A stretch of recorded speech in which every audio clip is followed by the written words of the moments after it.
Hello guys, आज का topic है प्रिंसिपल्स ऑफ एनिमेशन पार्ट 1। चलिए शुरू करते हैं। हेलो गाइस, आज का हमारा टॉपिक जो है वो है प्रिंसिपल्स ऑफ एनिमेशन। और प्रिंसिपल्स ऑफ एनिमेशन के इस टॉपिक को हम दो पार्ट्स में कवर करेंगे, पार्ट 1 एंड पार्ट 2। हमारे पास 12 प्रिंसिपल्स हैं, लेकिन इस टॉपिक को देखने से पहले मैं ये जरूरी समझता हूं कि आपको ये बता दूं कि इससे पहले वाला ट्यूटोरियल जो कि की फ्रेम्स और इंटरमीडिएट फ्रेम्स के बारे में था, उसको जरूर देखें ताकि आपको प्रिंसिपल्स ऑफ एनिमेशन और ज्यादा अच्छी तरह से समझ में आए। मैं इन प्रिंसिपल्स को आपको इस वक्त एक्सप्लेन इसलिए कर रहा हूं कि अब हमें एनिमेशन का टेस्ट लेना है, हमने एनिमेशन करनी है। और एनिमेशन करने से पहले किसी भी एनिमेटर के लिए इन प्रिंसिपल्स को समझना बेइंतहा जरूरी है, क्योंकि इन्हीं प्रिंसिपल्स के ऊपर दुनिया के अंदर जो भी एनिमेशन होती है वो बेस करती है। इन ऑर्डर कि अगर आप चाहते हैं कि आपकी एनिमेशन के अंदर वजन हो, वेट हो, और देखने वाले को यानी कि व्यूअर को वो कंसीवेबल हो, वो उसको समझ में आए और वो उसको उसके ऊपर बिलीव कर सके कि हाँ, ये जो सामने जो एनिमेशन हो रही है ये बहुत रियलिस्टिक है, या बहुत ज्यादा एग्जैजरेटेड है, या बहुत ज्यादा सरप्राइजिंग है, लेकिन ये एनिमेशन उसके जहन में इम्पैक्ट क्रिएट करे।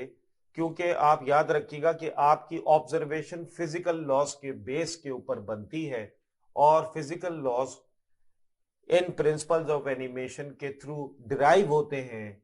और इन प्रिंसिपल्स को इसलिए समझना जरूरी है।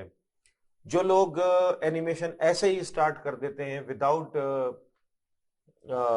Having any understanding of principles of animation, मैं समझता हूं कि वो बहुत बड़ा ब्लंडर करते हैं।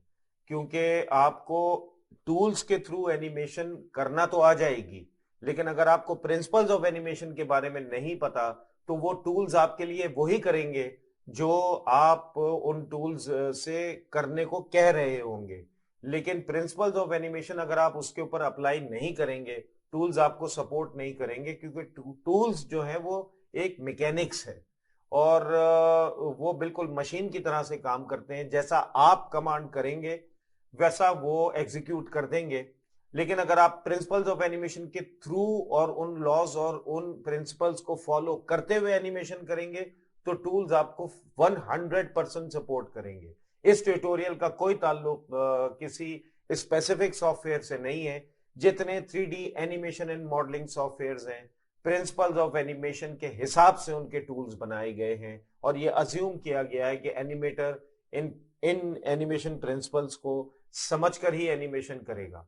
तो चाहे वो ब्लेंडर हो, चाहे वो माया हो, मैक्स हो, सॉफ्ट इमेज हो, सिनेमा 4D हो, हुडिनी हो, क्रिस्टल टोपैज हो, जितने भी सॉफ्टवेयर्स हैं वो सारे के सारे प्रिंसिपल्स ऑफ एनिमेशन के हिसाब से अपने टूल्स को अपग्रेड करते हैं, और उनको उनके अंदर वो सारी फैसिलिटीज इन्हीं एनिमेशन प्रिंसिपल्स के पॉइंट ऑफ व्यू से होती हैं। तो हम जिन प्रिंसिपल्स को यहां पर कवर करने के लिए जा रहे हैं उनमें हमारे पास number 1 squash and stretch, number 2 is timing and spacing, number 3 is anticipation, number 4 is staging, number 5 is follow through and overlapping, number 6 is straight ahead and post to post, number 7 is slow in and slow out, number 8 is arcs, number 9 is exaggeration, number 10 is secondary action, number 11 is solid drawing, and number 12 is appeal.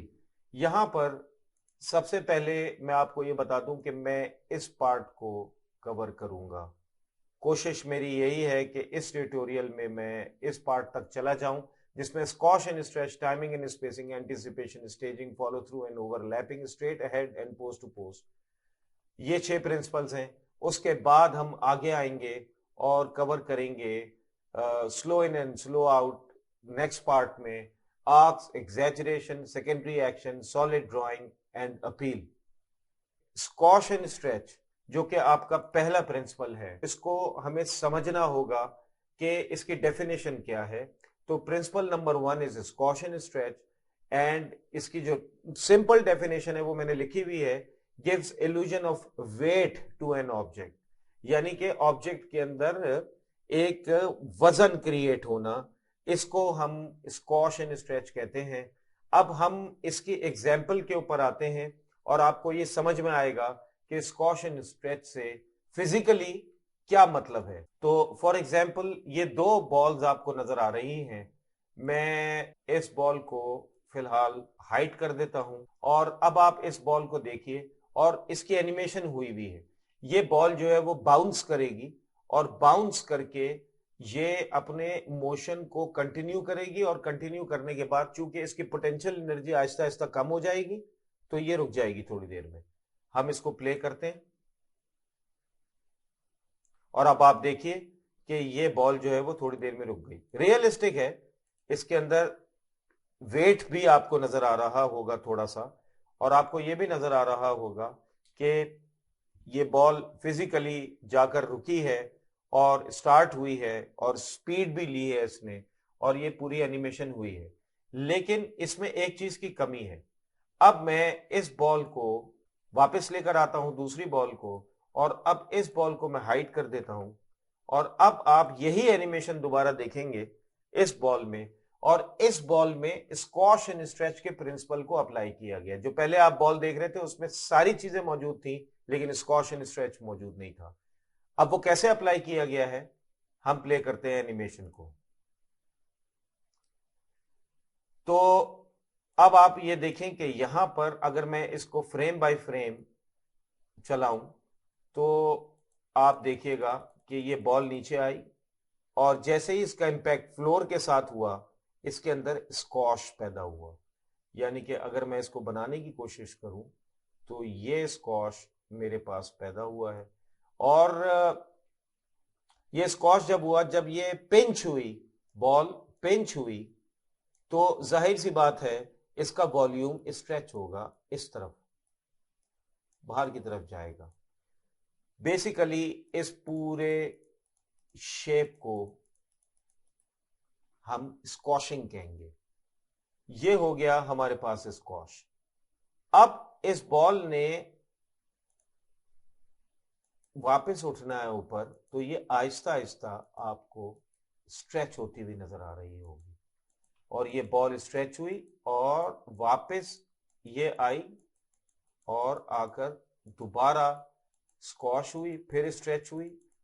और अगर आप frame by frame देखते जाएं तो ये squash and stretch का अमल आपको नजर आ रहा होगा।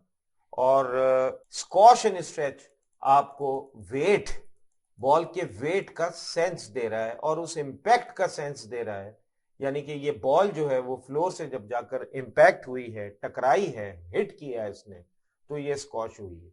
दुनिया में कोई चीज ऐसी नहीं है, चाहे वो कितनी ही रिजिड क्यों ना हो, कितनी ही सख्त क्यों ना हो, चाहे वो लोहा हो, स्टील हो या जो कुछ भी हो, जब उसका इंपैक्ट दूसरे ऑब्जेक्ट के साथ होता है तो वो दोनों ऑब्जेक्ट्स स्क्वॉश और स्ट्रेच होते हैं। ये बिल्कुल ऐसा है कि वो बहुत ज्यादा निग्लिजिबल होते हैं, हमें नजर नहीं आते, क्योंकि उनके अंदर जो स्क्वॉश एंड स्ट्रेच हो रहा होता है उसकी जो कैलकुलेशन है वो बहुत ज्यादा माइन्यूट होती है, हम उसको माइंडली कंसीव नहीं कर सकते। लेकिन स्क्वॉश एंड स्ट्रेच का प्रिंसिपल उसके ऊपर हर हाल में अप्लाई होता है। और कुछ ऑब्जेक्ट्स ऐसे हैं जिनमें कि आपको स्क्वॉश एंड स्ट्रेच वाजे तौर पर नजर आ जाएगा, जैसे कि ये बॉल, इफ यू अज्यूम कि ये बॉल रबर बॉल है और अब मैं इसकी एनिमेशन कर रहा हूं तो अब आप देखें कंटिन्यूसली चल रही है और इसके अंदर आप वेट देख सकते हैं। तो ये है स्क्वॉश एंड स्ट्रेच, हर हाल में होना जरूरी है। इसकी एक और एग्जांपल आप ले लीजिए, मैं वैसे ही वर्बली आपको बता देता हूं कि जब आप कहीं पर जंप मारते हैं और जंप मारकर लैंड करते हैं जमीन के ऊपर तो आप देखिए आप बेंड होते हैं, अपनी नीज के ऊपर बेंड होते हैं और फिर बेंड होने के बाद दोबारा लिफ्ट होते हैं।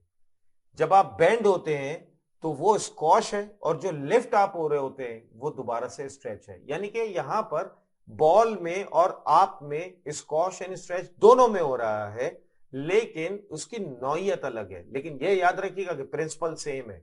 अगर आप कंसीव करें इस चीज को कि आप जंप मारें और जंप मारने के बाद आप स्क्वॉश नहीं करें, यानी कि आप मोमेंटम से नीचे ना जाएं, आपकी नीज बेंड ना हो, तो आपकी जो नीज है वो बाहर निकल कर आ जाएंगी। ये है प्रिंसिपल और ये फिजिकल प्रिंसिपल है। तो आपको अपने मोमेंटम को बैलेंस करने के लिए अपने आप को स्क्वॉश करना होता है, फिर आप एनर्जी गेन करते हैं और दोबारा से स्ट्रेच होते हैं और ऊपर की तरफ आप लिफ्ट होते हैं। तो ये एग्जाम्पल जो है वो बेसिकली, अब मैं अगर ये दोनों बॉल्स को लेकर आ जाऊं तो अब आप देख सकते हैं, मैं इन दोनों को एक साथ प्ले करता हूं तो अब आप इनमें वाज़ेह फर्क देख सकते हैं कि इस बॉल के अंदर जो वेट का सेंस है और जो इम्पैक्ट का सेंस है वो ज्यादा फिजिकल है, कंसीवेबल है, अंडरस्टूड है, जबकि इस बॉल के अंदर स्क्वॉश एंड स्ट्रेच मौजूद नहीं है। जब तक मैंने आपको ये बॉल की एनिमेशन नहीं दिखाई थी, इसकी एनिमेशन भी ठीक लग रही थी, लेकिन वो मिसिंग पार्ट इसके अंदर मौजूद है, which is squash and stretch. तो ये था पहला प्रिंसिपल। हमेशा याद रखिएगा, जब भी आप बाउंसिंग बॉल या किसी भी कैरेक्टर की एनिमेशन करेंगे, चाहे वो 2 लेगेड कैरेक्टर हो चाहे वो 4 लेगेड कैरेक्टर हो, स्क्वॉश एंड स्ट्रेच को आपको वहां पर हर हाल में अप्लाई करना होगा कि आप अपने कैरेक्टर को वेट दे सके। और उसके तरीके हम बाद में देख लेंगे कि वो किस तरह से होता है, उसकी भी पूरी एक साइंस है। तो ये जो है वो आपका पहला प्रिंसिपल है। इसकी दूसरी एग्जाम्पल भी मैं आपको देता हूं, और वो मैं शायद आपको अब कैरेक्टर के पॉइंट ऑफ व्यू से दूंगा, विच इज ये एक एनिमेशन हुई हुई है जिसमें कि ये एक कैरेक्टर है और इसके आर्म्स नहीं है। ये इस तरह की प्रैक्टिस करवाई जाती है ताकि आप कम से कम एलिमेंट्स में किसी भी ऑब्जेक्ट के अंदर कैरेक्टर को क्रिएट करें, उसको निकालें बाहर। पहले तो आप इस एनिमेशन को देख लीजिए कि ये एनिमेशन हो क्या रही है।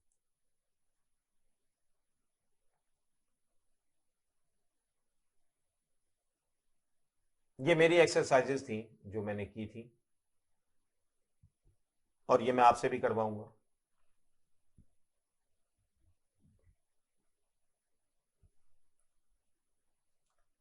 इस एनिमेशन में अभी और किसी चीज को मत देखिएगा, मैं सिर्फ और सिर्फ आपको एक पार्ट दिखा रहा हूं, और वो ये कि जब ये ऑब्जेक्ट यहां पर आया तो देखिए, इसने जैसे ही यहां से जंप किया और लैंड किया तो ये स्क्वॉश हुआ।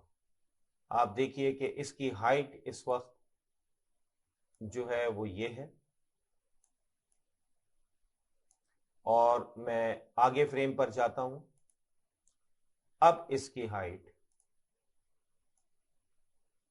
ये हो चुकी है क्योंकि इस कैरेक्टर ने अपने आप को स्क्वॉश किया है। देखिए इसकी नीज बेंड हुई है। यही एग्जाम्पल मैं आपको दे रहा था उस वक्त। और अब अगर आप आगे और जाएं तो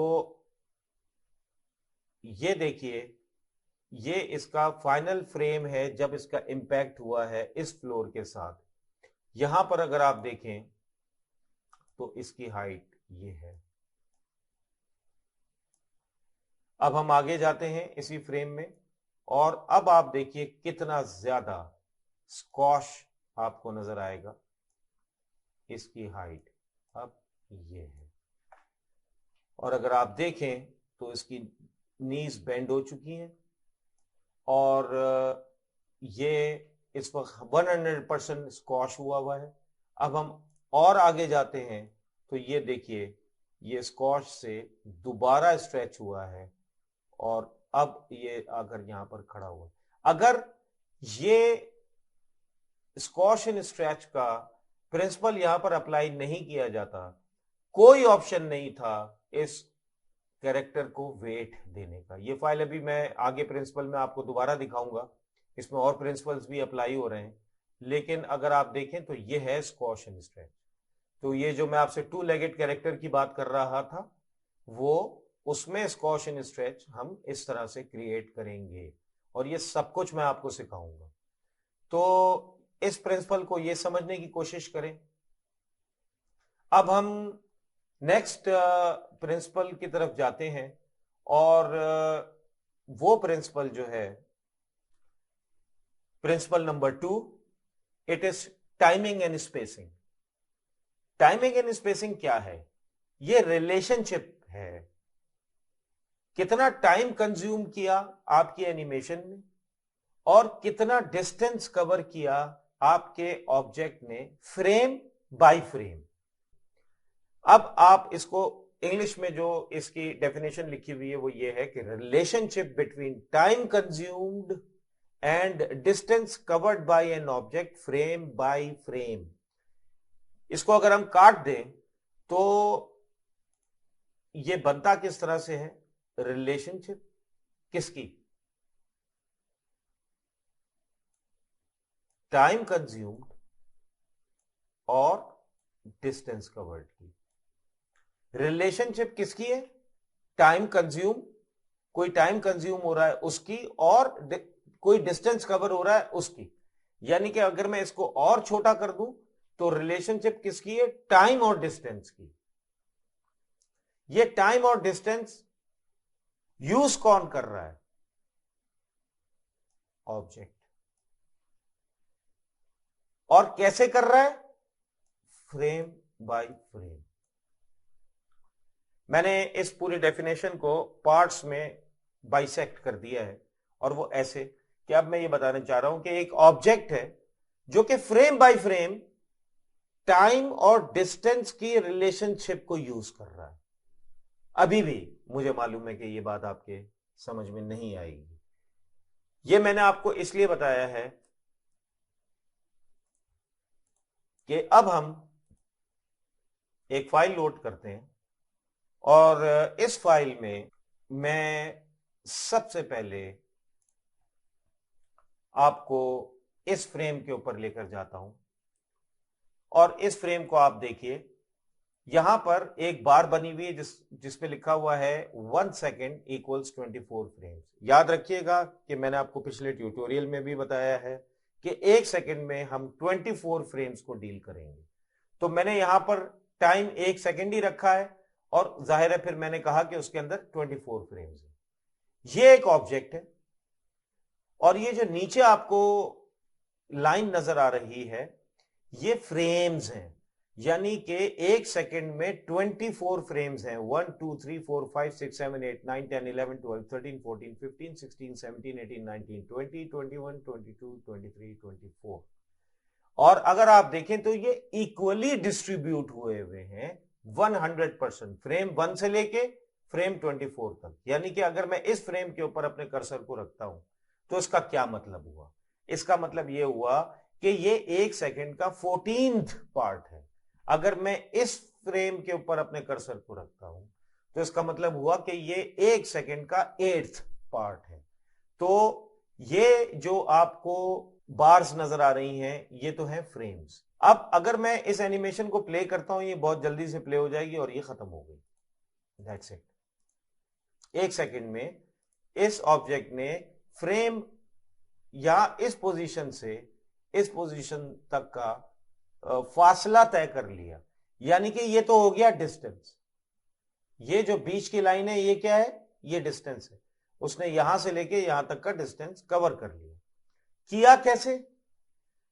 उसने क्या किया कि आपने उसको बता दिया था कि 1 सेकेंड में मैं 24 फ्रेम्स पर काम कर रहा हूं, ना 30 फ्रेम्स है ना 25 फ्रेम्स है।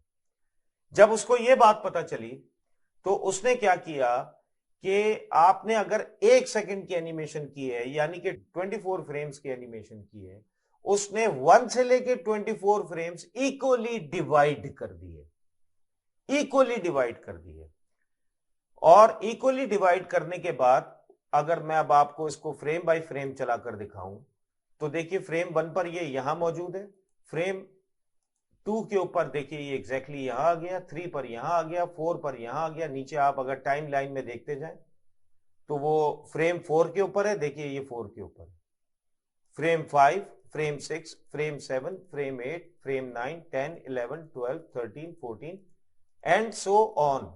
आप देखें, और 24th फ्रेम के ऊपर इसने अपनी एनिमेशन को कंप्लीट कर दिया। मैं रिवर्स के अंदर जाता हूं तो आप देखिए ये एग्जैक्टली उसको फॉलो कर रहा है। अब याद रखिएगा distance between two frames, distance between two frames is called spacing. अभी मैंने आपको इस प्रिंसिपल का नाम बताया, टाइमिंग एंड स्पेसिंग। ये तो हो गया टाइम, और फ्रेम्स के बीच में जो डिस्टेंस है, ये पहला फ्रेम है, फ्रेम नंबर 1, और ये फ्रेम नंबर 2। इन दोनों के बीच में जो डिस्टेंस है इसको स्पेसिंग कहते हैं। और अब अगर मैं ये कह रहा हूं आपसे, तो यानी कि अगर आप ले लें फ्रेम नंबर 6 और 7, इनके बीच में जो डिस्टेंस है ये स्पेसिंग है। किसी भी फ्रेम को ले लीजिए, फ्रेम 14 एंड 15, इनके बीच में, इन दोनों फ्रेम्स के बीच में जो डिस्टेंस है उसको स्पेसिंग कहते हैं। अब अगर आप देखें तो इसका मतलब क्या हुआ कि इस एनिमेशन में स्पेसिंग बराबर है। फ्रेम नंबर 1 एंड 2 के बीच में जो डिस्टेंस है वो स्पेसिंग, और फ्रेम नंबर 18 और 19 या किसी भी दो फ्रेम्स, कंसेक्यूटिव फ्रेम्स को आप ले लीजिए, उनके दरमियान जो डिस्टेंस है वो स्पेसिंग है, और ये स्पेसिंग सारी की सारी बराबर है। ये तो है सिंपल एनिमेशन। तो इसको कहते हैं टाइमिंग एंड स्पेसिंग। यानी कि एक ऑब्जेक्ट एक पॉइंट से, यानी कि वो पॉइंट ये रहा, अगर आप देखें तो वो पॉइंट ये है, मैं इसको ए कह देता हूं और इसको बी कह देता हूं। तो आप देखिए, पॉइंट ए से पॉइंट बी के ऊपर ऑब्जेक्ट मूव करके गया, और हर फ्रेम को उसने इक्वली डिवाइड कर दिया। इसका मतलब क्या हुआ कि 24 फ्रेम्स जो थे वो सारे के सारे इक्वली डिवाइडेड थे, और उनकी स्पेसिंग बराबर थी। ये तो हो गई ये बात। अब ऐसा भी तो हो सकता है कि जब ये ऑब्जेक्ट यहां से स्टार्ट हो और जब ये ऑब्जेक्ट यहां पर एंड हो, तो जब ये स्टार्ट हो रहा हो तो ये थोड़ा सा स्लो, और फिर ये कांस्टेंट स्पीड के ऊपर आ जाए, और फिर ये जाकर रुक जाए। ऐसा भी तो हो सकता है। तो देखिए, फिर कंसीव करने की कोशिश करें।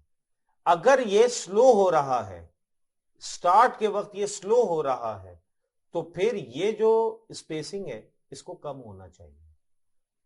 इस स्पेसिंग को इस स्पेसिंग से थोड़ा सा ज्यादा होना चाहिए, लेकिन होना कम चाहिए। इस स्पेसिंग को इस स्पेसिंग से और थोड़ा सा ज्यादा होना चाहिए। इस स्पेसिंग को इस स्पेसिंग से और थोड़ा सा ज्यादा होना चाहिए। अब हम देखते हैं इसकी दूसरी एग्जांपल, और वो ये रही। मैं यहां पर दोबारा पॉइंट ए लिख देता हूं, और ये पॉइंट बी, और अब आप इसकी एनिमेशन देखिए और नोट कीजिएगा। अगर नोट करें तो ये जब स्टार्ट हुआ है तो ये स्लो है, और फिर आहिस्ता आहिस्ता इसने स्पीड, ये एक्सेलरेट हुआ है, और एक्सेलरेट होने के बाद कांस्टेंट स्पीड के ऊपर आ गया है, और उसके बाद ये जाकर रुक गया है। नोट कीजिएगा। हुआ क्या है कि अगर मैं इसको अब फ्रेम बाय फ्रेम चलाऊं तो ये देखिए, और ये इसने अपनी कांस्टेंट स्पीड ले ली। इसका मतलब क्या हुआ कि ये स्पेसिंग बिल्कुल निग्लिजिबल है और बहुत ज्यादा कम है। हम इसको जूम करते हैं तो आप देखेंगे, मैं इसको इतना जूम करके ले आया हूं। ये पहला फ्रेम है और ये दूसरा फ्रेम है। आप ये देखिए, ये दोनों एक दूसरे से ओवरलैप हुए हुए, इतना ज्यादा, यानी कि इनके दरमियान कोई डिस्टेंस ही नहीं है, बस थोड़ा सा मूवमेंट हुई है।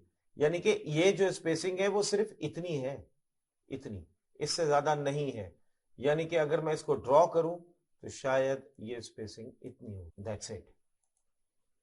इस स्पेसिंग के बाद ये ऑब्जेक्ट फिर आगे गया, तो अब जो दूसरी स्पेसिंग आई, ये हमारे पास आ गई स्पेसिंग।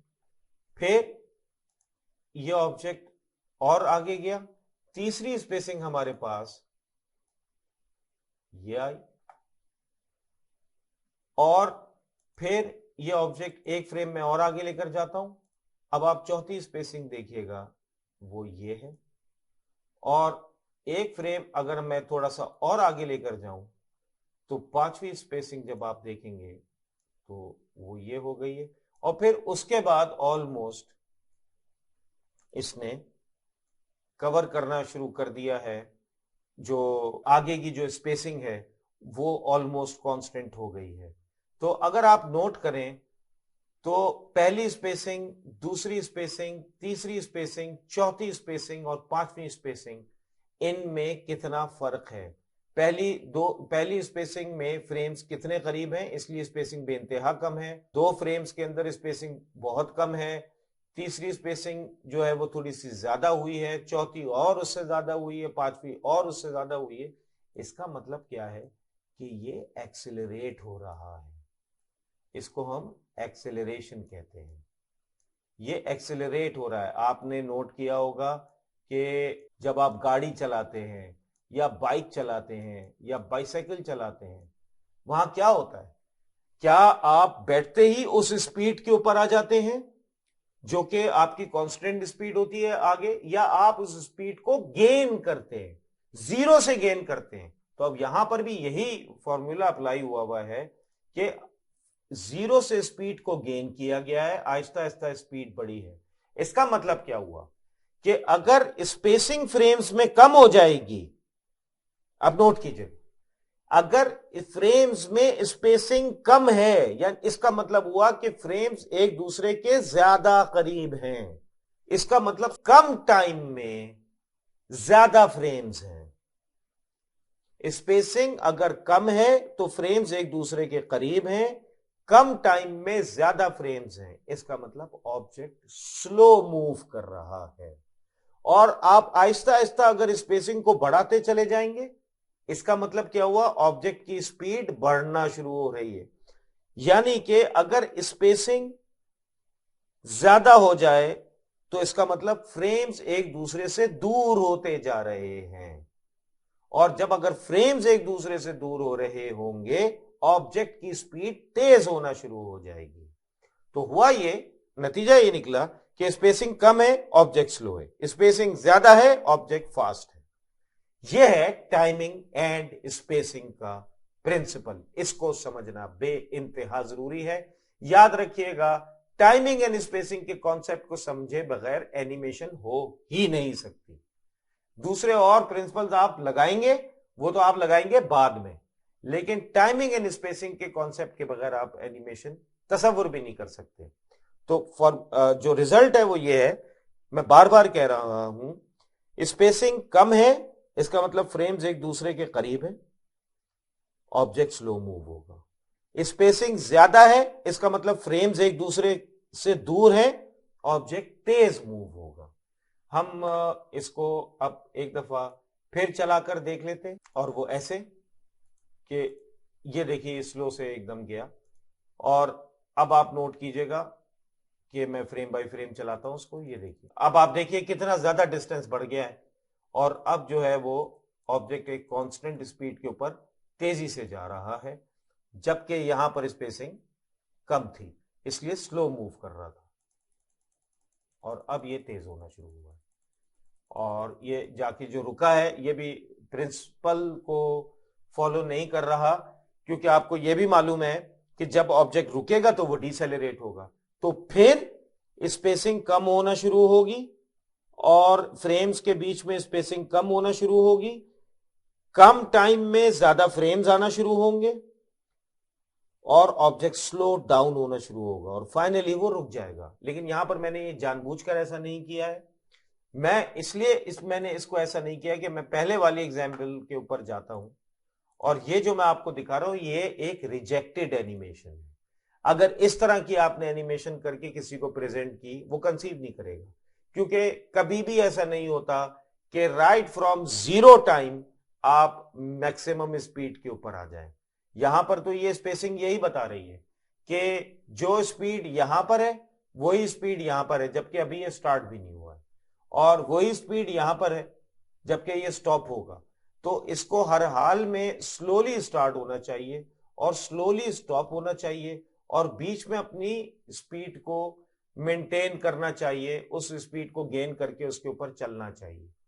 तो ये एक तरह से रिजेक्टेड एनिमेशन है, यानी कि इंपैक्ट से स्टार्ट हुई और इंपैक्ट पे खत्म हो गई। कुछ कार्टून्स होते हैं जिनमें इस तरह की एनिमेशंस फिर भी कंसीवेबल होती हैं, लेकिन जनरली इस एनिमेशन को इस तरह से फॉलो नहीं किया जाता। तो मैं इसके ऊपर अगर अब दोबारा आ जाता हूं तो यहां पर ये एनिमेशन मैं एक्सेप्टेबल मानूंगा, ये एक्सेप्टेड है, ये पार्ट बिल्कुल एक्सेप्टेड है और इसी तरह से ऑब्जेक्ट में स्टार्ट होना होता है। लेकिन ये पार्ट यहां पर आकर बिल्कुल गलत है, क्योंकि ये यहां पर इस तरह से हो नहीं सकता था। यहां पर होना ये था कि यहां पर भी आपके जो फ्रेम्स थे उनको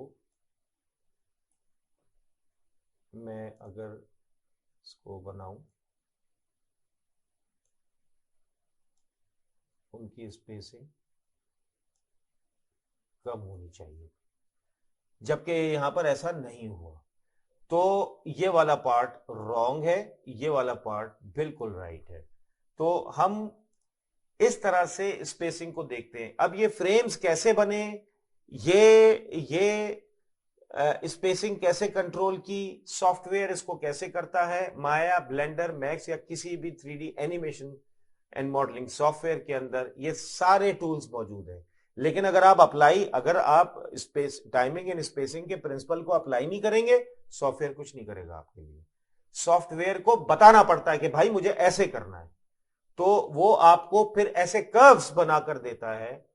और हम जाएंगे आगे जाकर ग्राफ एडिटर को देखेंगे और हम इनके इनके कर्व्स को देखेंगे कि वो आपको इस तरह की स्पेसिंग क्रिएट करके दे देगा कि आप स्लो स्टार्ट करेंगे, कांस्टेंट स्पीड गेन करेंगे और स्लो एंड करेंगे।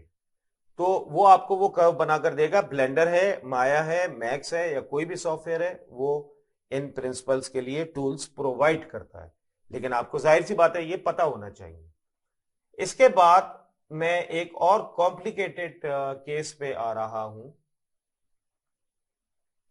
और वो ये है, इसको देख के घबराइएगा नहीं। ये मैं ये वही ऑब्जेक्ट है, एक सेकंड है, जो जो मैं आपको दिखाता जाऊं बस वो देखते जाइएगा, उसके बाद आपको ये समझ में आएगा। एक सेकंड है, 24 फ्रेम से एग्जैक्टली वही चीज है। अब आप इसको गौर से देखिए, मैं इसको पहले प्ले करता हूं, आपने अगर नोट किया हो, मैं फिर इसको प्ले करता हूं। हुआ क्या कि ये ऑब्जेक्ट आगे आया, आगे आने के बाद पीछे आया और पीछे आने के बाद फिर दोबारा से आगे गया और टारगेट जो था वो इसका जो था, यानी कि ये पॉइंट ए है, ये पॉइंट बी है आपका। तो आप इसमें नोट कीजिएगा कि ये ऑब्जेक्ट आगे आया। अब मैं इसको फ्रेम बाय फ्रेम चलाता हूं। ऑब्जेक्ट आगे आया, फिर ये पीछे गया और फिर ये वापस अपने टारगेट की तरफ चला गया, विच इज पॉइंट बी। अब हुआ क्या है कि अब यहां पर भी स्पेसिंग है। अब आप इसको ऐसे समझने की कोशिश करें, और वो ये कि ये फर्स्ट फ्रेम से लेके 9th फ्रेम तक ये प्रोसीड किया इसने आगे, और देखिए इनकी स्पेसिंग बराबर है। अगर देखा जाए तो ये रॉन्ग है, इसको स्लोली स्टार्ट होना चाहिए था, लेकिन अभी हम उस चीज को नहीं देख रहे। हम ये देख रहे हैं कि ये पीछे क्यों हुआ है और कैसे हुआ है और किस प्रिंसिपल के तहत हुआ है। फ्रेम 1 से फ्रेम 2 पे आया, फ्रेम 3 पे आया, फ्रेम 4 पे आया, 5 पे आया, सारी स्पेसिंग बराबर है, 6, 7, 8 एंड 9 के बाद हमने स्पेसिंग को रिवर्स कर दिया, तो अब ये 10th फ्रेम है। अब आप ये नीचे की लाइन को देखिएगा, यहां पर जो आपको लाइन नजर आ रही है इसको देखिएगा। इसके बाद ये 10th फ्रेम पे आया, देखिए अब ये स्पेसिंग हो गई। अगर मैं अब आपको दिखाऊं तो अब स्पेसिंग मेरे पास ये हो गई। उसके बाद ये 11th फ्रेम पे आया, स्पेसिंग ये हो गई। 12th फ्रेम पे आया, स्पेसिंग ये हो गई। 13th फ्रेम पे आया, स्पेसिंग ये हो गई। देखिए फिर ये 14th फ्रेम पे आया और अब स्पेसिंग आपकी ये हो गई। उसके बाद ये रिवर्स हुआ और फिर अब यहां से जाकर भी ये रिवर्स होगा। और अब ये कैसे रिवर्स होगा, देखिए ये स्पेसिंग बढ़ी क्योंकि अब उसके पास जो नंबर ऑफ फ्रेम्स हैं वो अब रह गए हैं कम, क्योंकि मैंने उसको दिए ही 24 फ्रेम्स हैं। 14 फ्रेम्स तो उसने यहां तक कंज्यूम कर लिए।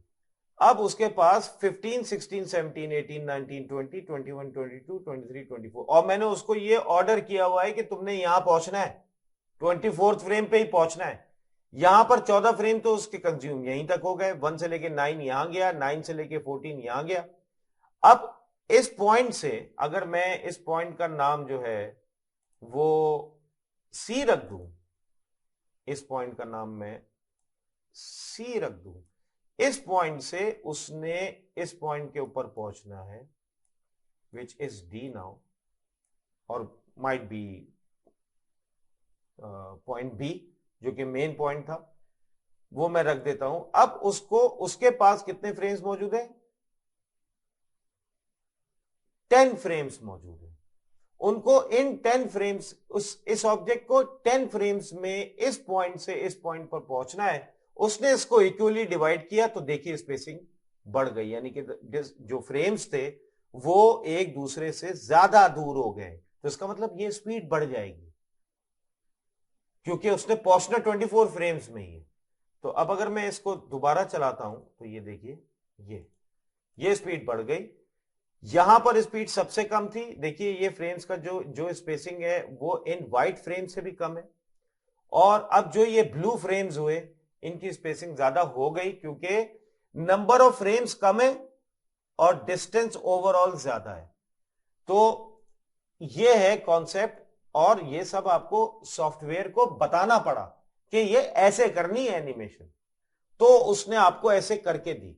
अगर आपको स्पेसिंग का आइडिया नहीं होता तो आप ये रिवर्स एनिमेशन को कैसे कंसीव करते? आपको, आपके पास है ही 24 फ्रेम्स, आप हमेशा जब भी एनिमेशन करते हैं टाइम आपके पास पहले से मौजूद होता है कि इतने टाइम में आपने एनिमेशन को करना है, तो आपने उस एनिमेशन को बड़ा रियलिस्टिकली उतने टाइम में डिवाइड करना होता है। कहीं नंबर ऑफ फ्रेम्स बहुत ज्यादा रखने होते हैं कम टाइम में, कहीं नंबर ऑफ फ्रेम्स ज्यादा नहीं रखने होते, उनकी स्पेसिंग ज्यादा होती है, उनका डिस्टेंस ज्यादा होता है, और ये करते करते आप उस टाइम को अचीव करते हैं। This is all about timing and spacing. हम इसको फ्रेम बाय फ्रेम दोबारा चलाकर देखते हैं, एक दफा मैं इसको रिपीट कर देता हूं।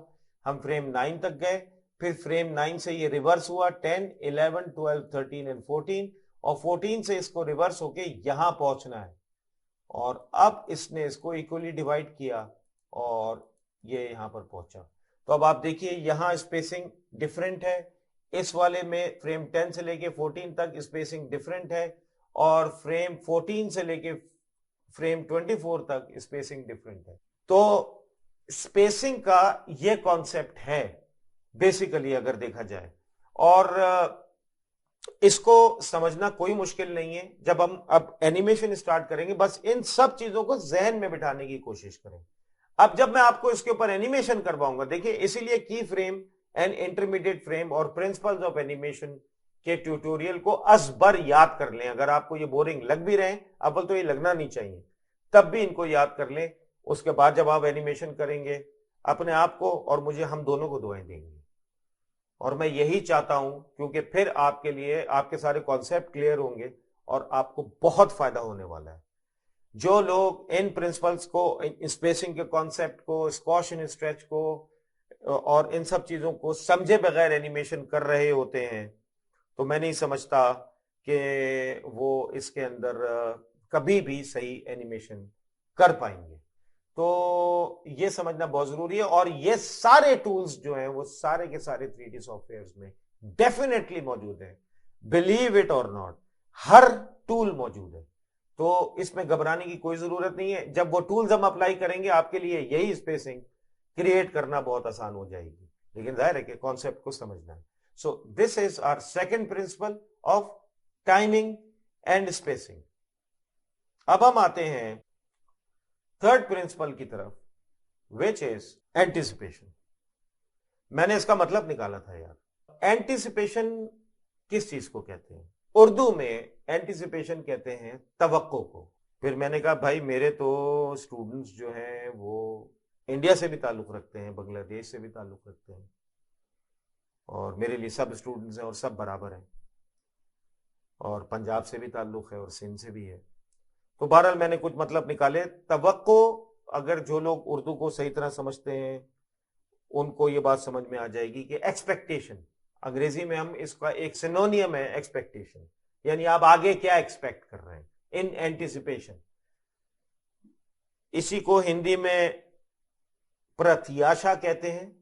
आई एम सॉरी अगर मैं थोड़ा सा गलत प्रोनाउंस कर रहा हूं, पर प्रत्याशा मैंने इसका मतलब निकाला है। मैं बिल्कुल सीखना चाहता हूं हिंदी, मेरे रीजन की जबान है और मुझे अपनी जबानों से बहुत मोहब्बत है, तो मैंने इसका मतलब निकाला, बड़े शौक में निकाला। और बंगाली में अग्रजनाना इसको कहते हैं। शायद मैं गलत प्रोनाउंस कर रहा हूं, मैं अपने भाइयों से, अपने दोस्तों से और अपने तालिब इल्मों से माजरत करता हूं अगर मुझसे ये कहने में गलती हो रही हो, मुझे सही सिखा दीजिएगा। लेकिन और पंजाबी में उम्मीदा, आई गेस उम्मीद लगा के बैठे हुए। तो इस तरह से मैंने मुख्तलिफ जबानों के अंदर इसको ट्रांसलेट करने की कोशिश की है। इसका जो फिजिकल मतलब है यहां पर जो हम मतलब ले रहे हैं वो ये है कि आप जब एनिमेशन कर रहे होते हैं तो आप उस एनिमेशन के लिए अपने कैरेक्टर को या अपने ऑब्जेक्ट को जब एनिमेट करते हैं तो ऐसे करते हैं कि वो नजर आ रहा होता है कि वो अगला एक्शन क्या करने जा रहा है, ये नजर आ रहा होता है। यानी कि व्यूअर जब देख रहा होता है तो वो ये कहता है कि यार ये करेगा, वो कुछ एक्सपेक्ट कर लेता है। इस चीज को एंटिसिपेशन कहते हैं, प्रत्याशा कहते हैं, अग्रजनाना कहते हैं, तवक्को कहते हैं, उम्मीदा कहते हैं। यानी कि ये सेंस व्यूअर को अपनी एनिमेशन से दे देना कि मैं आगे ये करूंगा शायद, और फिर उसकी एक्सपेक्टेशन के ऊपर उतर जाना पूरा, बस व्यूअर जो है ना वो उसका दिल आप जीत लेते हैं। एंटिसिपेशन आपकी जिंदगी में हर जगह है, हर मोड़ के ऊपर एंटिसिपेशन मौजूद है। यानी कि फॉर एग्जाम्पल दो लोग आपस में बात कर रहे हैं, अगर आप कोई मूवी देख रहे हैं और उसमें दो लोगों की डायलॉग डिलीवरी हो रही है और एकदम से जबकि फ्रेम में वो दरवाजा मौजूद नहीं है, दरवाजा खुलने की आवाज आती है। फ्रेम में वो दरवाजा मौजूद नहीं है, जो व्यू आप देख रहे हैं उसमें वो दरवाजा मौजूद नहीं है, उसमें वो दो कैरेक्टर्स खड़े हुए आपस में उनकी डायलॉग डिलीवरी हो रही है, लेकिन वो डोर जो है वो उस व्यू से आउट है, लेकिन सिर्फ उसकी साउंड आती है। तो आप देखेंगे कि उन दोनों कैरेक्टर्स के सर घूमेंगे और वो जहां पर भी वो दरवाजा होगा उसकी डायरेक्शन में चले जाएंगे। अब भी दरवाजा नजर नहीं आ रहा है। आपकी क्या एक्सपेक्टेशन होगी उस वक्त? आप भी एंटिसिपेट करेंगे कि अगला शॉट उस डोर का होगा जहां से तीसरा कैरेक्टर आ रहा होगा, यह आपकी एक्सपेक्टेशन होगी, और अगला शॉट वही होता है, क्योंकि डायरेक्टर जो है वो एंटिसिपेट करवा रहा होता है आपको कि मेरा अगला शॉट वो है भाई। अब अगर दरवाजा खुलने की आवाज आई और दरवाजा खुलने के बाद शॉट चेंज हुआ और वो दरवाजे का नहीं था, कहीं और का था, फॉर एग्जाम्पल स्विमिंग पूल का आ गया या बाहर किसी रोड का आ गया, तो आप कहेंगे ये क्या हुआ यार, मैं तो ये एक्सपेक्ट कर रहा था कि जो जहां से डोर खुला है वो क्यों नहीं हमें दिखाया उन्होंने। तो ये भी एक प्रिंसिपल है जो कि इन 12 प्रिंसिपल में मौजूद नहीं है, और इस प्रिंसिपल को कहते हैं सरप्राइज। बस वहीं रोक दिया उन्होंने जहां दरवाजा खुलने की आवाज आई थी और शॉट चेंज कर दिया। या आप ये भी देख लें कि वहां पर वो एपिसोड या सीजन एंड हो जाता है, दरवाजा खुलने की आवाज आई, उन दोनों कैरेक्टर्स ने सर घुमा के देखा, एंटिसिपेशन हो गई, लेकिन अगली एंटिसिपेशन क्या थी? एंटिसिपेशन नंबर 1 हो गई, यानी कि उन्होंने सर घुमाया अपना। एंटिसिपेशन नंबर 2 क्या थी? कि वो शॉर्ट में उस दरवाजे को दिखाएंगे, वो नहीं दिखाया उन्होंने। तो ये है सरप्राइज। ये इन 12 प्रिंसिपल्स में मौजूद नहीं है, but we are talking about anticipation right now. तो इसकी डेफिनेशन ये है कि getting ready for an action.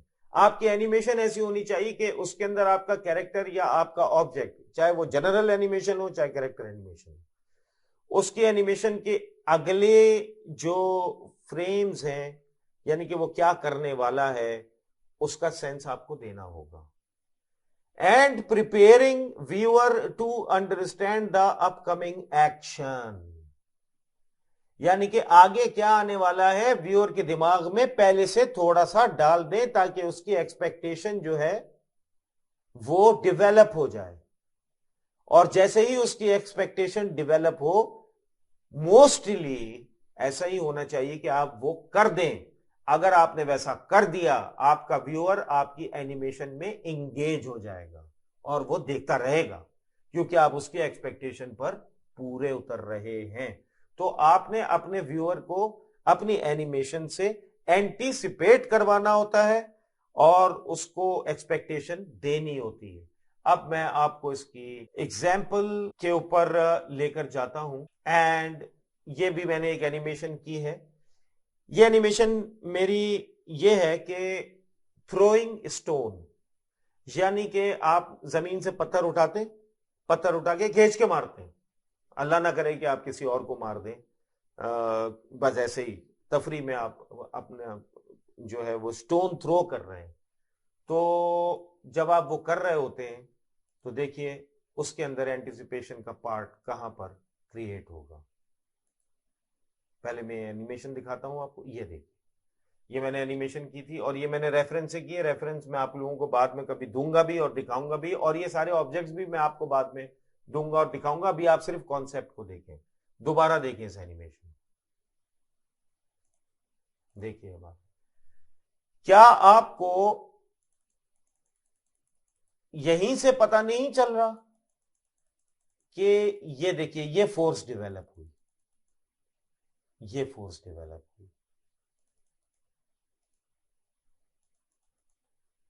क्या आपको इसके एनिमेशन के एक्शन से पता नहीं चल रहा कि ये आगे क्या करने वाला है? ये अब मैक्सिमम एंटिसिपेशन है। इससे ज्यादा एक्सपेक्टेशन अब आपको नहीं हो सकती कि इसके बाद ये कोई और काम नहीं कर सकता सिवाय इसके कि ये इस पत्थर ही को थ्रो करेगा। इसके एक्शन से आपको पता चल रहा है। So these actions are leading to that anticipation which is throwing stone, यानी कि ये एक्शन उस एंटिसिपेशन को, उस तवक्को को, उस प्रत्याशा को, उस अग्रजनाना को, उस उम्मीद को बिल्कुल हवा दे रहा है और उसको रेस कर रहा है। और ये अब एक्सट्रीम पॉइंट है जिसके ऊपर आपको अब यकीन है कि ये पत्थर ही थ्रो करने वाला है, ये स्टोन को थ्रो कर देगा। अब फर्ज कीजिए इसके बाद एकदम से ये बैठ जाता है जमीन पर, तो आप तो नहीं मानेंगे। आप कहेंगे ये तो नहीं हो सकता भाई, ये क्या हुआ है यार, ये तो मैं कंसीव नहीं कर रहा था। तो you have to follow the principle of anticipation when once you are in that phase. तो आप उसको फॉलो करें, यहां पर यह सजेस्ट किया जाता है। ये देखिए, और मैं अब आपको इसके अंदर दूसरा प्रिंसिपल भी दिखा देता हूं। सारे प्रिंसिपल एक साथ अप्लाई हो रहे होते हैं। ये टाइमिंग एंड स्पेसिंग तो हो ही रही है, उसके बगैर तो हो ही नहीं सकता। ये देखिएगा, मैं आपको दिखाता हूं। ये देखिए यहां क्या हुआ है,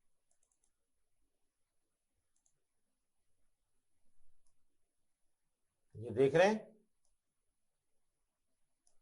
स्क्वॉश हो गया, नीचे हुआ।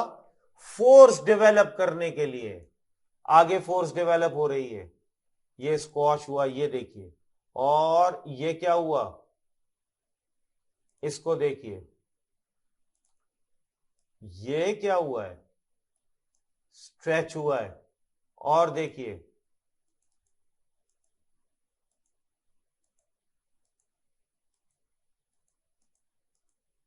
फिर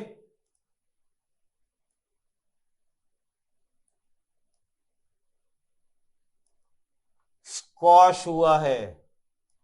तो अब अगर आप देखें तो ये स्क्वॉश, स्ट्रेच, स्क्वॉश, आगे जाएं, ये देखिए, और मजीद स्क्वॉश हुआ है। तो अगर आप देखें तो यहां पर स्क्वॉश हो रहा है, यहां स्ट्रेच हो रहा है, यहां स्क्वॉश हो रहा है, यहां और स्क्वॉश हो रहा है। और अब अगर आप इसको नोट करें तो क्या होगा, आगे अगर हम जाएंगे, ये इसने फुल फोर्स यहां पर शो की है, ये सारे प्रिंसिपल इसके ऊपर अप्लाई हो रहे थे। इतनी फोर्स उसने शो की कि आप इस बात पर बिलीव कर बैठे कि ये जो अब पत्थर फेंकने वाला है ना भाई, ये तो बहुत जोर से जाएगा और किसी को लगे ना ये, वरना सर तो फट जाएगा। यानी कि इतनी फोर्स इसने शो की है। तो ये टाइमिंग एंड स्पेसिंग है, ये टाइमिंग एंड स्पेसिंग चल रही है, इसके बगैर तो नामुमकिन है कि एनिमेशन हो सके। यहां से लेके और यहां तक का इसने डिस्टेंस कवर किया है, और ये देखिए ये टाइमिंग एंड स्पेसिंग है, वो चल रही है, स्क्वॉश एंड स्ट्रेच हो रहा है, और एंटिसिपेशन इसके एक्शन से हो रही है। अब ये पोजेस कहां से आए? मैंने तो आपको बताया कि मैं तो आर्टिस्ट नहीं हूं, मैं तो नहीं बनाऊंगा ये। तो मैंने इसकी वीडियो शूट की थी, और इसकी वीडियो को लाकर मैंने एज अ रेफरेंस यूज किया है और उससे पोजेस बनाए, और आप भी यही करेंगे और पूरी दुनिया यही करती है। तो इसमें घबराने की जरूरत नहीं है, पहले इन प्रिंसिपल्स को समझ लें। मैं अब आपको इसकी दूसरी एग्जाम्पल देता हूं। ये एक ऑब्जेक्ट की एग्जाम्पल है, ये एक बॉल है, और ये बॉल अब एनिमेट होगी, और ये भी प्रैक्टिस मैं आपको दूंगा करने को। और देखिए,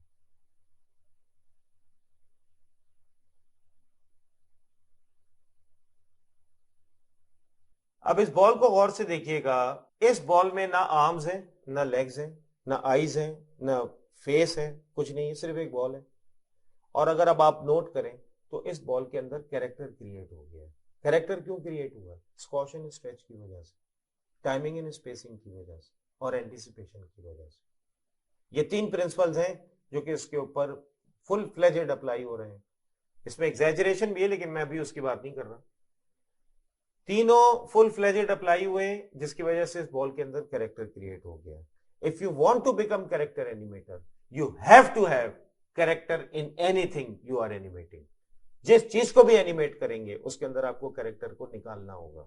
squash and stretch, timing and spacing, और एंटिसिपेशन, तीन ऐसे प्रिंसिपल्स हैं कि अगर आपने इनको सही अप्लाई कर दिया, आप ऑब्जेक्ट का, जो भी ऑब्जेक्ट है, वो बॉल है, या वो एक मेलिंग बैग है, या वो एक शॉपिंग बैग है, या वो एक टूथपेस्ट है, या वो एक टूथब्रश है, या वो एक कोम्ब है, या वो एक सेल फोन है, आप इन सारे ऑब्जेक्ट्स में, ये देखिए जितने ऑब्जेक्ट्स के मैंने नाम लिए हैं, ये ह्यूमन कैरेक्टर नहीं है, लेकिन आप इनके अंदर कैरेक्टर डेवलप कर सकते हैं अगर आपने इन प्रिंसिपल्स को सही अप्लाई कर दिया। अगर आप इन प्रिंसिपल्स को समझते हैं तो आप इसको अप्लाई कर देंगे। अब आप देखिए, मैंने आपको दिखाया, ये बॉल आई, बाउंस कर रही, अगर आप नोट करें तो इसके अंदर स्क्वॉश एंड स्ट्रेच हो रहा है। ये देखिए, ये स्क्वॉश एंड स्ट्रेच, फिर स्क्वॉश एंड स्ट्रेच, फिर स्क्वॉश एंड स्ट्रेच, फिर स्क्वॉश, और फिर स्ट्रेच। और इस बॉल ने अब ये नीचे देखा, ये मैंने कैरेक्टर, इसको हम एग्जैजरेशन भी कहते हैं। रियल वर्ल्ड में ऐसा नहीं होता है। इसके बाद तो सीधा सीधा नीचे ही आना चाहिए था भाई, और इसके बाद यहीं पर कहीं खबर बन जानी चाहिए थी और इंतकाल हो जाना चाहिए था इनका, लेकिन ऐसा नहीं हुआ। आपने कार्टून्स में भी देखा होगा। और इसने यूं करके देखा, और ये अब देख रहा है कि ये मैं कहां फंस गया। ये बॉल जो है वो वापस उसने अपनी एक पोटेंशियल एनर्जी बनाई, और ये गई वापस। तो इसने एंटिसिपेशन कर दी। जब ये यहां आया और ये नहीं गिरा, तो आप समझ गए अब ये नहीं गिरेगा, ये वापस जाने की कोशिश करेगा, वरना नहीं गिर जाता। और उसने इस चीज को आपको ऐसे कंफर्म करवाया कि वो रोटेट होना शुरू हो गया। ये देखिए, पहले वो हिला, थोड़ा सा कांपा, क्योंकि वो कांपा क्यों है, वो शिवर क्यों कर रहा है, क्योंकि वो डर गई है बॉल। और अब उसके बाद वो रोटेट हुई, और रोटेट होने के बाद ये गई। और देखिए कितनी स्पीड से गई, जब वो बहुत ज्यादा स्पीड से जा रही तो कितना ज्यादा स्ट्रेच कर दिया गया है, और ये बॉल गई और यहां अगर स्कॉश भी हुई, और ये स्कॉश होने के बाद मैंने इंपैक्ट यहां पर भी शो किया है कि इस प्लैंक को भी रोटेट कर दिया है, ताकि ये पता चले कि इस बॉल ने इतनी ज्यादा एनर्जी के साथ इस प्लैंक को हिट किया है कि वो भी डिस्टर्ब हो गया और डिस्प्लेस हो गया। तो उससे और ज्यादा वेट शो हुआ, और उसके बाद ये बॉल यहां पर आकर रुक गई। तो उसने यहीं पर आपको एंटिसिपेट करा दिया कि मैं नहीं जा रही नीचे, मैं तो वापस जाऊंगी भाई। यहीं पर व्यूअर को पता चल गया कि ये नीचे नहीं गिर रही, वरना इस बॉल ने इसके बाद ये जो बाउंस लिया था, इसके बाद इस बॉल ने अगला बाउंस ये लेना था और ये नीचे आना था, लेकिन ऐसा नहीं हुआ। तो ये एक एंटिसिपेशन का जो है वो ऑब्जेक्ट के पॉइंट ऑफ व्यू से, अभी तक मैंने आपको कैरेक्टर दिखाया था, ऑब्जेक्ट के पॉइंट ऑफ व्यू। फिर ये देखिए बॉल ने ये जंप किया, पोटेंशियल एनर्जी अपनी क्रिएट की, और फिर ये बॉल आगे गई है और जाकर इसने हिट किया है बॉल को। सो this is another example of anticipation. अगर आप ये सब करने के बाद भी बॉल को नीचे गिरा देते तो बात तो बन जाती, लेकिन व्यूअर की एक्सपेक्टेशन को थोड़ा सा धचका लगता, यार ये तो उसने कोशिश भी की थी, फिर ये जीती क्यों नहीं, ये गिर क्यों गई नीचे। तो we all want happy ending, so anticipate positively, try to make things believable for your viewers. तो ये एग्जाम्पल थी। अब हम एक और एग्जाम्पल की तरफ जाते हैं एंटिसिपेशन की, विच इज दिस वन। यही फाइल आपने पहले देखी है और आपने स्क्वॉश एंड स्ट्रेच में देखी, अब मैं आपको इसको एंटिसिपेशन के पॉइंट ऑफ व्यू से दिखा रहा हूं। इसको मैं एक दफा फिर प्ले करता हूं।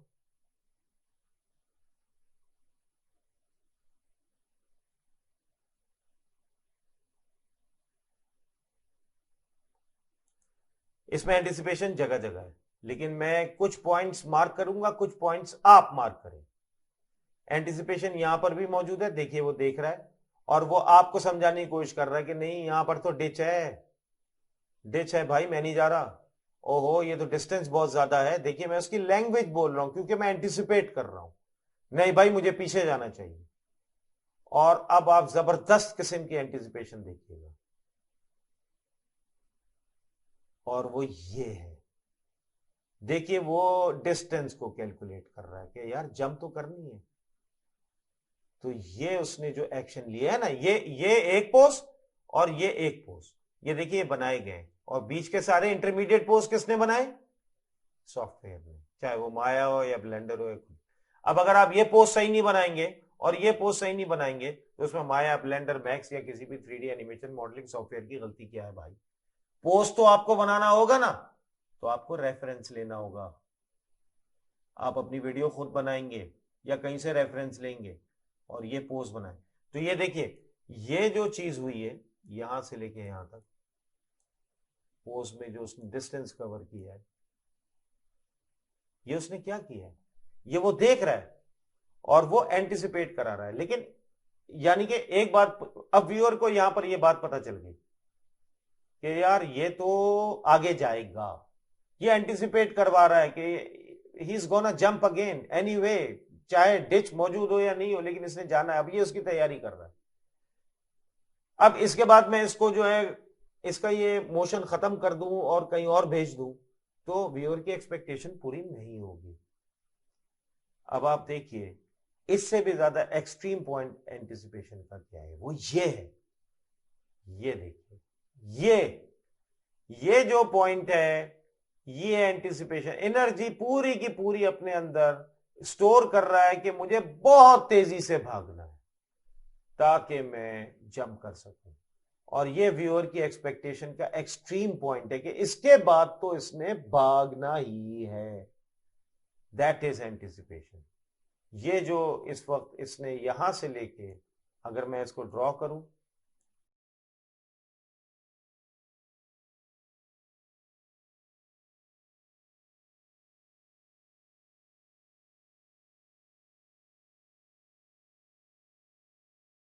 तीसरा फ्रेम ये हो गया। तो हुआ क्या कि वो यहां से यहां गया और यहां से यहां गया, और ये पूरा का पूरा जो पोस्ट का जो एक असेंबली बनी है, ये एक्सट्रीम एंटिसिपेशन है। व्यूअर को 100% श्योरिटी कि अब इसने ये एक्शन लेना ही लेना है। फिर यहां पर स्क्वॉश आपने देख ही लिया था। सो दिस इज द एंटिसिपेशन। इस सेंस को आप शो करते हैं अपने कैरेक्टर या अपने ऑब्जेक्ट की एनिमेशन के एक्शंस, पोजेस से। इसको हम एंटिसिपेशन कहते हैं। आई होप कि आपके ये समझ में आया होगा, वरना हम आगे एनिमेशंस करेंगे उसमें तो मैं जगह जगह, मैं तो प्रिंसिपल्स ऑफ एनिमेशन के बगैर तो एनिमेशन वैसे ही नहीं करता हूं। तो मेरी एनिमेशन में आपको ये सारी चीजें, मेरी जहां तक पूरी कोशिश होगी मैं आप लोगों को दिखाऊंगा। इसके बाद एक ऐसा लॉ है जिसको मैं आप लोगों को, चूंकि वो सीक्वेंस में है तो मैं भी आप लोगों को बता रहा हूं, तो वो है staging. Presenting the animation and environment in a way that viewer can clearly understand the motion and scene. बात सिंपल सी है। अगर फर्ज कीजिए मैं इसी सीन को ऐसे रख दूं और अब मैं आपको एनिमेशन दिखाऊं, थोड़ी बहुत समझ में आ रही, ज्यादा तो नहीं आ रही, क्योंकि आपका कैमरा एंगल ही वियर्ड हुआ है इसको। फिर अगर आपकी लाइट खराब है, आपकी एनवायरनमेंट सही नहीं है, आपका camera angle, major point of view जो है वो कैमरा एंगल है, वही सही नहीं है, तो आपने बेसिकली किया हुआ ये है कि स्टेजिंग सही नहीं की हुई है। यानी कि आपका व्यूअर जो है उसको क्लियर व्यू ही नजर नहीं आ रहा। तो ये बात की बात है, पहले तो आपको एनिमेशन करनी होती, कैमरा वगैरह आप बाद में प्लेस करते हैं ताकि आपकी एनिमेशन व्यू में जो है वो 100% अंडरस्टैंडेबल हो, नजर आए और व्यूअर इसको कंसीव कर सके। लेकिन अगर इस तरह का मैं एंगल कर दूंगा तो उसके लिए तो इसको समझना मुश्किल हो जाएगा। फॉर एग्जाम्पल मैंने ये एंगल रखा हुआ था, ये स्टेजिंग जो है वो ज्यादा बेहतर है। अगर मैं इस एंगल को ये कर दूंगा, ये उससे कम बेहतर है, लेकिन ये फिर भी समझ में आ रही है।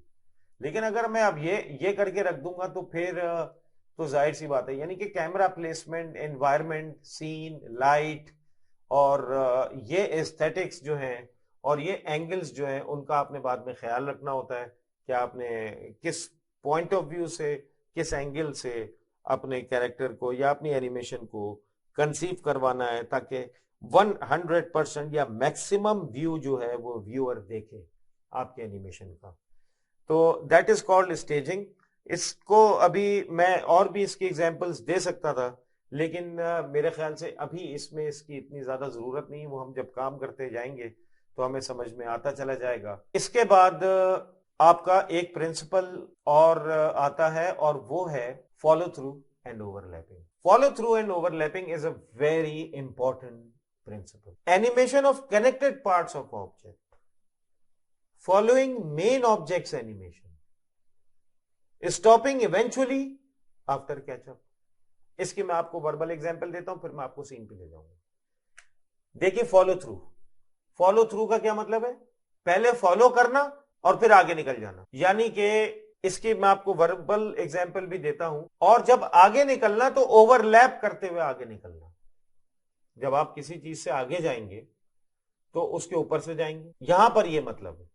तो अगर आप इसको देखें तो पहले तो वो फॉलो करेगा ऑब्जेक्ट को और फिर वो उससे आगे निकल जाएगा। और मैं आपको एक एग्जांपल देता हूं। आप एक फीमेल किड, बच्ची, छोटी बच्ची, उसको एनिमेट कर रहे हैं और वो स्कूल जा रही है। अब जब वो स्कूल जा रही है तो उसने बड़ा खूबसूरत सा यूनिफॉर्म पहना हुआ है, उसके पास बैग भी है, घर से वो बाल बनाकर भी आई है तो उसकी एक पोनी भी है। अब जब वो चल रही है तो ये तो है आपकी मेन एनिमेशन। यानी कि वॉक, जो वो वॉक कर रही है वो आपको असल में एनिमेट करनी थी, वो तो आप कर रहे हैं। उसके आर्म्स, उसकी लेग्स, उसका टॉर्सो, उसका फेस, ये सब जो है वो एनिमेशन के अंदर यूज हो रहा है और वो चल रहा है। एक चीज नोट कीजिएगा, उसकी पोनी भी एनिमेट हो रही है। जब वो स्टेप आगे रखती है शायद पोनी ऊपर चली जाती है, जब वो दूसरा स्टेप आगे रखती है तो पोनी नीचे आ जाती है। और इसी तरह से अगर आप देखें तो उसकी पोनी जो है up and down, to and fro move कर रही है। और एक और चीज नोट कीजिएगा कि जब वो बच्ची रुकेगी तो वो पोनी फौरन नहीं रुकेगी, वो करेगी है कि वो थोड़ा सा और आगे जाएगी, फिर थोड़ा सा पीछे जाएगी, फिर थोड़ा सा आगे जाके थोड़ा सा पीछे होगी और फिर आहिस्ता आहिस्ता करके रुकेगी। आप अपने बालों के साथ देख सकते हैं, ऐसा ही होता है। इसको कहते हैं फॉलो थ्रू। अब आप इसकी दूसरी एग्जाम्पल ले लें, tail, tail of an animal, जानवर की दुम। और अब मैं आपको उसकी तरफ लेकर जाता हूं, और ये एक एनिमेशन है, इसको आप देखिएगा, ये एक बॉल है और इस बॉल के पीछे टेल लगी हुई है। मैं प्ले करता हूं,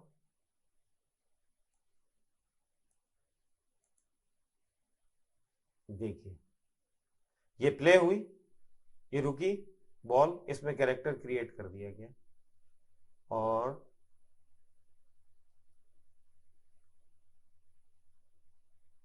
ये एनिमेशन खत्म हो गई। अब आप इसको नोट कीजिएगा स्टेप बाय स्टेप,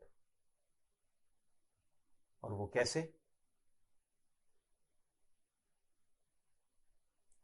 वो ऐसे कि मैं अब अगर इसको फ्रेम बाय फ्रेम चलाता हूं तो देखिए, पहली बात तो ये कि वही स्कॉश एंड स्ट्रेच का प्रिंसिपल लगा हुआ है इसके अंदर, जिसकी वजह से कैरेक्टर क्रिएट हो रहा है। टाइमिंग एंड स्पेसिंग तो मौजूद ही है, ऑफ कोर्स, उसके बगैर तो एनिमेशन होगी नहीं। अब मैं इसको फ्रेम बाय फ्रेम चला रहा हूं, ये देखिए, ये टेल, ये मूव इसने रोटेट किया,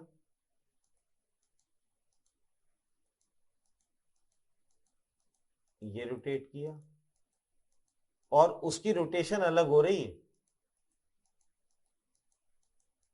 टू एंड फ्रो उसकी रोटेशन हो रही है। अब अगर मैं इस एनिमेशन को थोड़ा सा आगे ले जाता हूं, यहां देखिएगा, जब ये जंप करेगा, जब अब ये जंप करके यहां आएगा, उसके बाद जंप करेगा यहां आएगा, और उसके बाद जंप करेगा यहां आएगा। अब ये नोट कीजिएगा यहां क्या हुआ है, ये देखिए, जब ये यहां आया और इसने इसको हिट किया, तो इस टेल को देखिएगा, ये टेल, इस टेल को अगर आप नोट करें, ये टेल अभी यहां थी, जबकि ये बॉल अभी यहीं मौजूद है। बॉल मूव नहीं हो रही है आगे, स्क्वॉश एंड स्ट्रेच जरूर हो रही है, लेकिन टाइमिंग एंड स्पेसिंग में मूव नहीं हो रही आगे। फिर उसके बाद ये टेल यहां आ गई, फिर उसके बाद ये टेल ऐसे हो गई,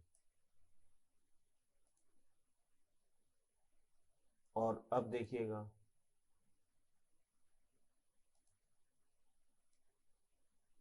अभी भी वो, फिर एक फ्रेम ये बना,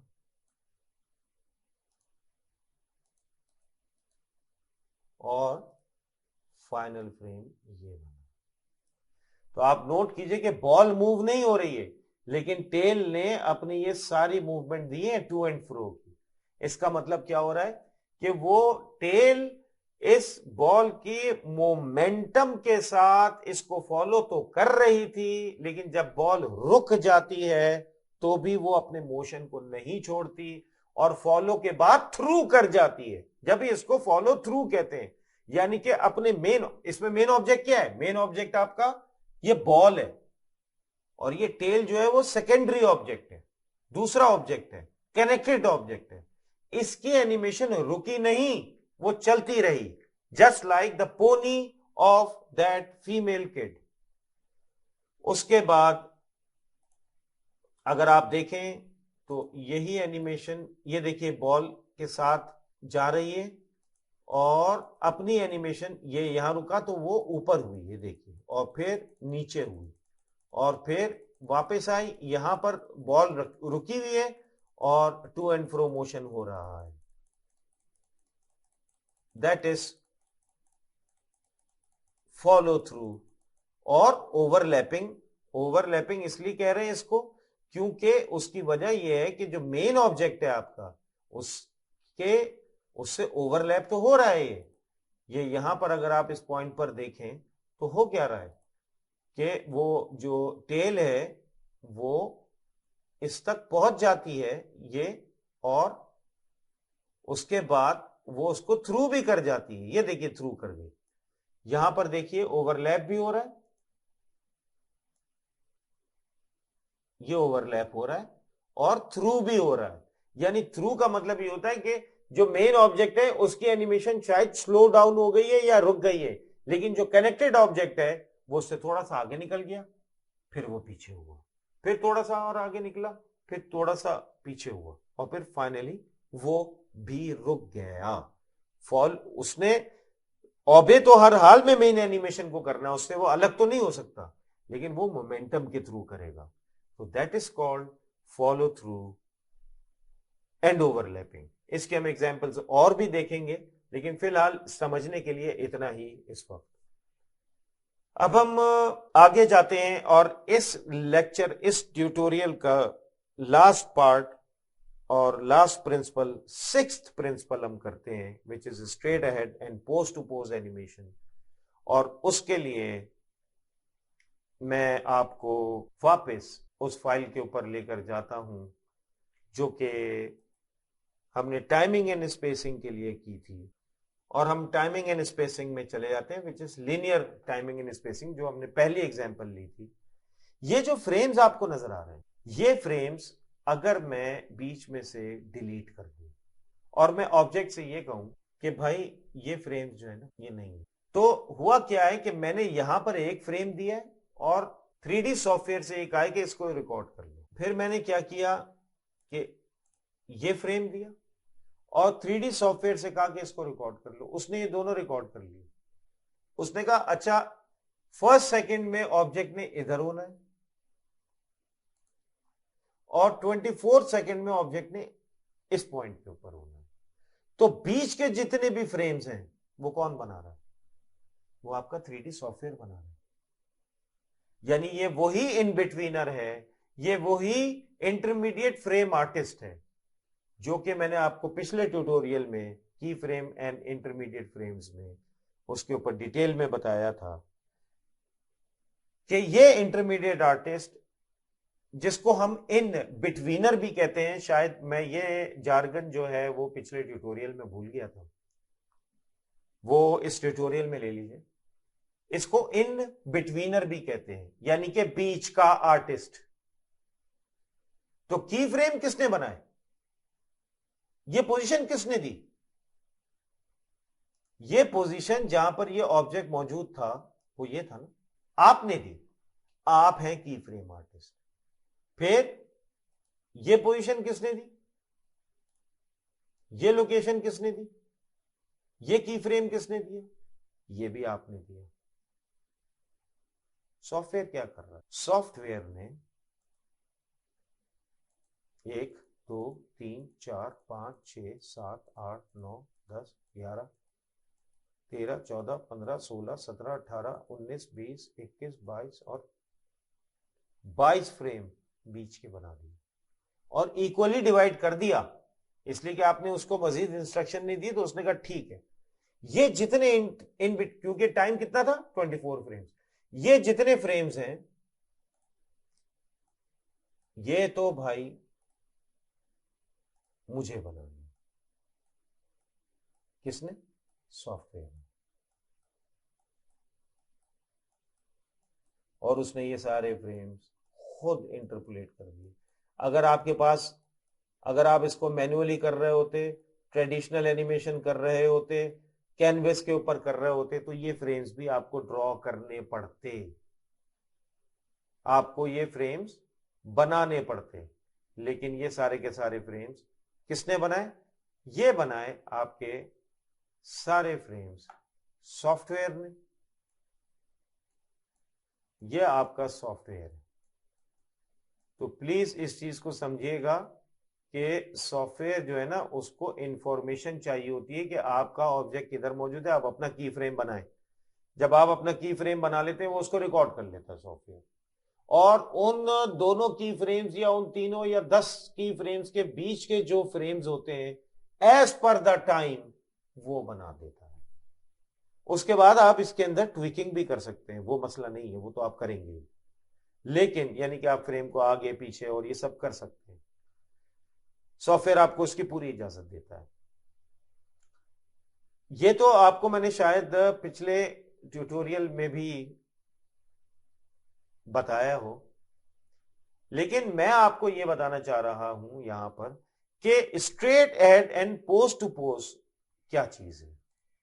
अब देखिए, straight ahead is a continuous drawing of poses और key frames and intermediate frames from start to end. Pose to pose is the process of drawing keyframes first and then fill in intermediate frames। अब ये तो मैंने definition पढ़ ली, इस definition को आप समझ जाएंगे जैसे ही मैं एक्सप्लेन करूंगा। अब हम आते हैं एक एनिमेशन की तरफ। ये देखिए, ये एक कैरेक्टर है, बहुत रफ सा, ये सिर्फ स्केच हुआ हुआ है, नथिंग एल्स। अब मैं इसके फ्रेम्स चलाऊंगा, देखिए ये वॉक हो रही है। अगर आप देखें तो ये बिल्कुल ठीक है। हुआ ये कि जो आपका कैरेक्टर एनिमेटर था, अगर वो मैन्युअली कैनवस के ऊपर ड्रॉ कर रहा था, उसने ये फ्रेम बनाया, उसका अगला फ्रेम ये बनाया, उसका अगला फ्रेम ये बनाया, उसका अगला फ्रेम ये बनाया, फिर ये बनाया, फिर ये बनाया और फिर ये बनाया। फॉर एग्जाम्पल यहीं तक थी एनिमेशन, इसी को अज्यूम करें। उसने ये सारे के सारे फ्रेम्स एक साथ बना दिए, यानी कि वो टाइम के साथ साथ आगे बढ़ता रहा और फ्रेम्स क्रिएट करता रहा। इस चीज को हम कहते हैं स्ट्रेट अहेड।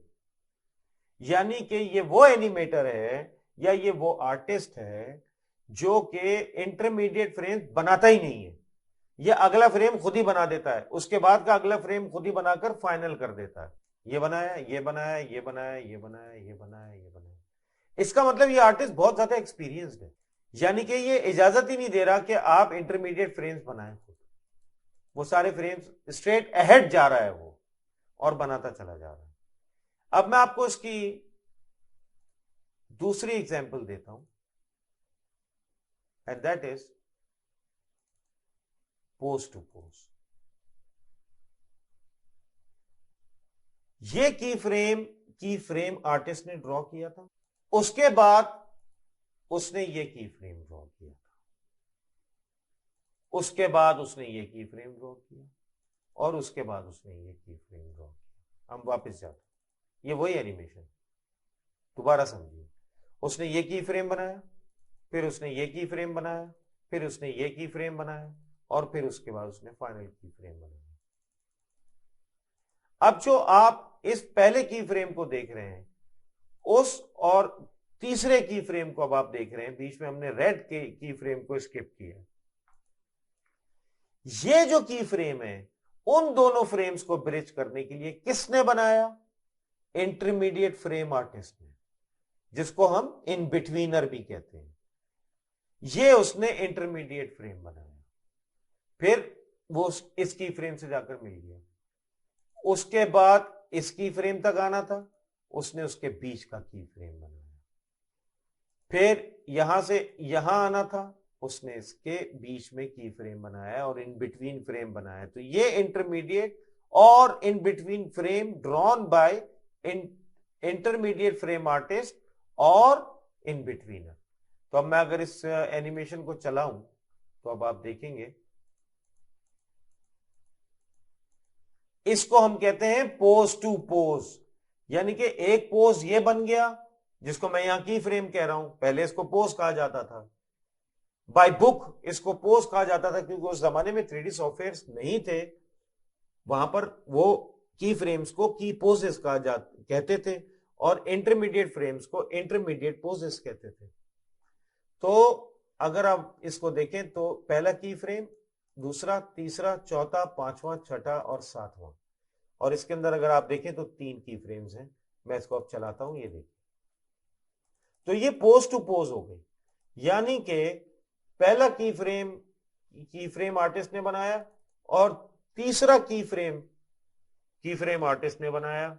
जो इंटरमीडिएट फ्रेम बनाया वो दूसरे फ्रेम के ऊपर वो इंटरमीडिएट आर्टिस्ट ने बनाया, और इस की फ्रेम को और इस की फ्रेम को इससे ब्रिज कर दिया। तो देखिए कि कंटिन्यूएशन में भी कोई प्रॉब्लम नहीं हुई। तो पहला पोज ये हो गया और दूसरा पोज ये हो गया और इंटरमीडिएट पोज ये हो गया, इसलिए इसको कहा जाता है पोज टू पोज। ये स्ट्रेट अहेड नहीं है, इसमें इंटरवल्स के ऊपर की फ्रेम्स बने हुए और उनके बीच में इंटरमीडिएट फ्रेम्स इंटरमीडिएट आर्टिस्ट बना रहा है, तो इसको हम पोज टू पोज कहते हैं। ये भी प्रिंसिपल्स ऑफ एनिमेशन के अंदर ये इंक्लूडेड है। तो यही मैं आपको समझा रहा हूं कि एक की फ्रेम आपने बनाया, दूसरा की फ्रेम आपने बनाया, और बीच के जो की फ्रेम्स थे वो सारे के सारे किसने बनाए? सॉफ्टवेयर ने बनाए। इसलिए ये भी पोज टू पोज है, यानी कि ये आपका पहला पोज है, ये आपका दूसरा पोज है। इन दोनों पोजेस के बीच में आपने सॉफ्टवेयर को टाइम कितना बताया हुआ है? 24 फ्रेम्स। तो सॉफ्टवेयर कैलकुलेट करेगा कि इन दोनों पोजेस के बीच में मेरे पास 22 फ्रेम्स हैं, क्योंकि 2 फ्रेम्स तो आपने ले लिए। तो इन 22 फ्रेम्स में मुझे 22 फ्रेम्स बनाने पड़ेंगे, यानी कि पोजेस बनाने पड़ेंगे। अगर ये स्ट्रेट अहेड होती तो ये इस तरह से होती कि पहला फ्रेम आप ये बनाते, उसके बाद आप यहां आते ही नहीं, आप दूसरा फ्रेम ये बनाते खुद ही, तीसरा ये बनाते, चौथा ये, पांचवां ये, छठा ये, सातवां ये, आठवां ये, नवां ये, 10वां ये, और ऐसे बनाते चले जाते। और फिर जब आप इसको प्ले करते तो इसको ऐसे प्ले होना चाहिए। ये है स्ट्रेट अहेड। लेकिन पोज टू पोज क्या है? ये फ्रेम आपने बनाया है, ये की फ्रेम आपने बनाया है, आपने की पोजेस या की फ्रेम्स बनाए क्योंकि आप की पोजेस या की फ्रेम आर्टिस्ट हैं, और आपका सॉफ्टवेयर इंटरमीडिएट फ्रेम आर्टिस्ट है या इन बिटवीनर है। तो गाइस, ये हैं आपके 6 प्रिंसिपल्स ऑफ एनिमेशन जो कि हमने इस ट्यूटोरियल में कवर किए। बहुत जल्द रिमेनिंग 6 प्रिंसिपल्स ऑफ एनिमेशन को डिस्कस करूंगा आपके साथ, और हम इस तरह से कामयाबी के साथ प्रिंसिपल्स ऑफ एनिमेशन को कवर कर जाएंगे। एंड उसके फौरन बाद मैं ब्लेंडर के ऊपर स्विच करूंगा, और 2-3 ट्यूटोरियल में ब्लेंडर के कंटिन्यूसली थ्रो करने के बाद माया के ऊपर इन प्रिंसिपल्स ऑफ एनिमेशन को लेके एनिमेशन और मॉडलिंग कंटिन्यू कर दूंगा। ब्लेंडर और माया को साथ लेकर चलना है, और मुझे इसमें आपकी सपोर्ट चाहिए। आप लोग मुझे सपोर्ट कर रहे हैं, लेकिन मैं ये देख रहा हूं अभी भी कि व्यूज बहुत ज्यादा कम है।